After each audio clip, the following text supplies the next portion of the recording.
शहादत से पहले मौला हुसैन ने बनी असद के लोगों को बुलाया और कहा था, क्या बनी असद के लोगों, ये जमीन मैंने खरीदी है अली अकबर के नाम पर और मैं तुम्हें हिबा कर रहा हूँ, तोहफे में हिबा।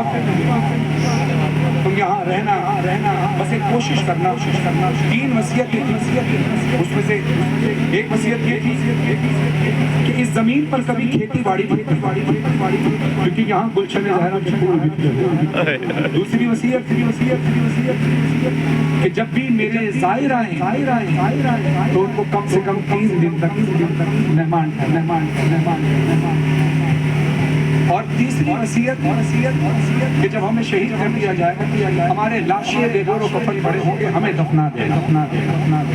ये कहकर मर्दों को भेजा और कहा कि तुम अपने कबीले की औरतों को भेजो। औरतों से खिताब किया और कहा कि अगर तुम्हारे मर्द हाकिम के घर से ना आ पाए तो तुम किसी तरह कोशिश करके हमारे लाशों को दफनाने का इंतजाम कर। फिर कहा तुम जाओ और अपने गांव के बच्चों को भेजो। इतना गरीब हो गया हुसैन के बनी असद के बच्चों से कह रहा कि बच्चों अगर तुम्हारे माँ बाप हाकिम से डर जाए तो हंसते खेलते आना और हाथों में एक बुट्टी लेकर आना और हमारे लाशों पर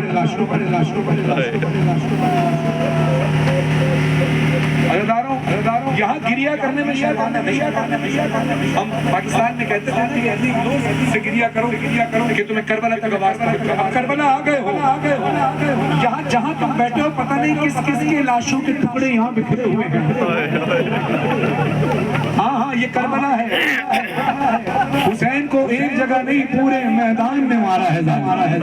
कासिम के टुकड़े पता नहीं कहाँ बिखरे हैं। अली अकबर के सीने का खून के कतरे पता नहीं कहाँ बिखरे हुए हैं। यहाँ पर फातिमा ज़हरा की चीखों की आवाज़ें बुलंद हैं। किला ज़ैनबिया सामने है। अज़दारों, मैं तुम्हें तदफीन इमाम हुसैन सुनाने लगा हूँ। मासूम ही दफनाता है मासूम को। जब एजाज़े इमामत से मौला सैयद सज्जाद आए हैं मौला हुसैन को दफनाने काफिला कूफे की जानिब से मौला मुअज़्ज़तन यहाँ आए। है रोने वालों ये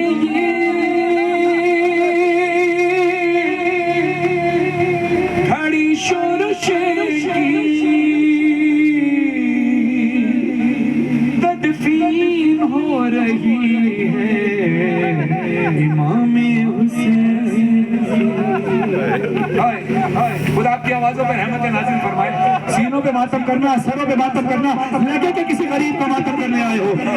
फिर मैं कह रहा हूँ अपनी जिंदगी को जरा 2 दिन फॉरवर्ड कर दो। जब तुम नजफ चले जाओगे, करबला से रुखसत हो जाओगे, फिर तुम्हें ये दिन याद आएगा कि हमने यहाँ भी गिरिया नहीं किया। आपने जैसे गिरिया किया इतनी बुलंद आवाज से गिरिया करे कि हुसैन की मां राजी हो जाए।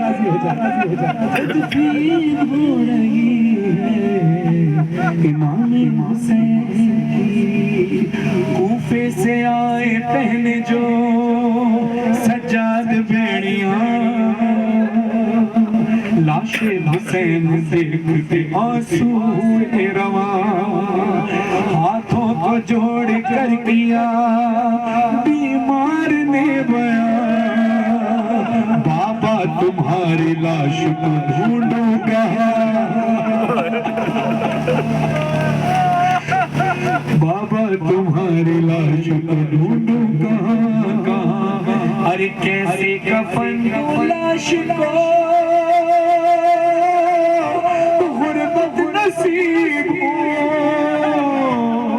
अरे बाबा मैं आज तुमसे ज्यादा गरीब।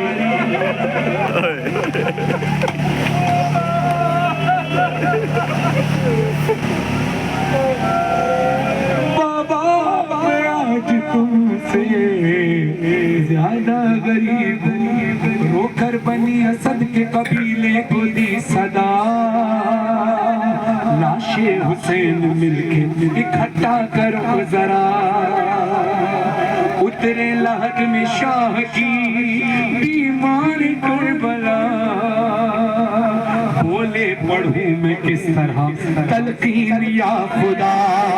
अरे रुख कैसे सूए काबा हो, ज़हरा के चैन का और सर ही नहीं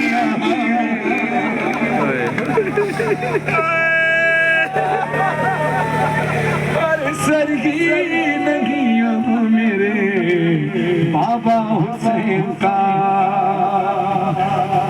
जितने भी टुकड़े मिल सके सब चुन लिए गए, आहिस्ता से लहद में मारने रखे।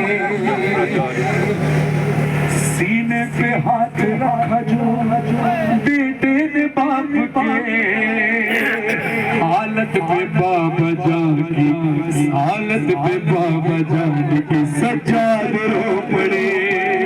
अब अपने सरों पे मातम करना, गिरिया करना, माफ करना का जुमला सक लगे, मौलाना सज्जाद कहते हालत पे बाबा जान की सज्जाद रो चुके, सज्जाद रो पड़े। बोले के खुद भी, बोले के याद आती है। अच्छा जुमला पढ़ना, मौलाना सज्जाद कहते गिरिया की आवाज में और बुलंद करना, और बुलंद करना। बोले के याद आती है इस तरह दादी जान, बोले के याद आती है इस वक्त दादी जान। अरे थोड़ी है इस तरह मेरे बाबा की पसलियां।